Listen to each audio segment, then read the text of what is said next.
Le centre hospitalier régional de Ziguinchor traverse des difficultés liées à la dette due par l'État du Sénégal. Celle-ci s'élève à plus de 724 millions de francs CFA, selon le secrétaire général de la CNTS. Les gens doivent à l'hôpital une bagatelle de plus de 866 millions.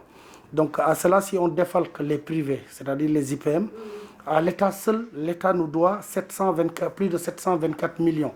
À cela aussi, il faudrait ajouter la dette de l'IPRES, que l'hôpital, cette fois-ci, doit à l'IPRES, concernant les cotisations pour les travailleurs qui sont soit retraités, ou en tout cas les travailleurs contractuels en bonne et due forme de la structure.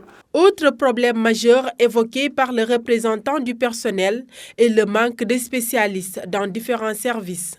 Qu'un médecin qui passe toute la journée à travailler peut revenir le soir assurer une garde. Non, cela veut dire qu'il travaille le jour, il laisse ses malades aux agents qui sont au niveau de la structure. Et parmi ces agents, il n'y a pas de médecin. Vous venez au niveau des urgences, nous avons 4 contractuels médecins qui travaillent exclusivement, ils se relaient le jour. Mais la nuit, c'est des étudiants de la faculté de médecine de l'université Assane Seck qui gèrent.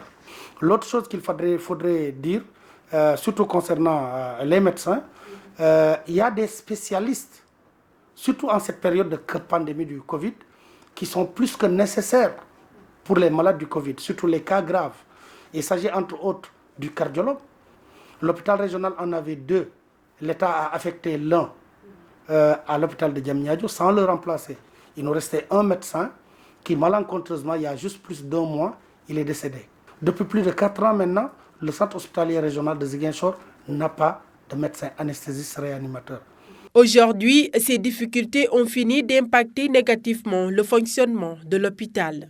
Quand je vous parle de l'impact financier, vu plus de 50% de nos prestations sont englobées, sont engrangées par les programmes de gratuité.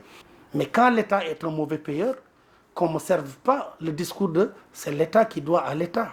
Le secrétaire général de la CNTS, par ailleurs représentant du personnel de l'hôpital régional, dénonce le mutisme du ministre de la Santé face à cette situation qui risque de plomber cette structure sanitaire dans une léthargie totale.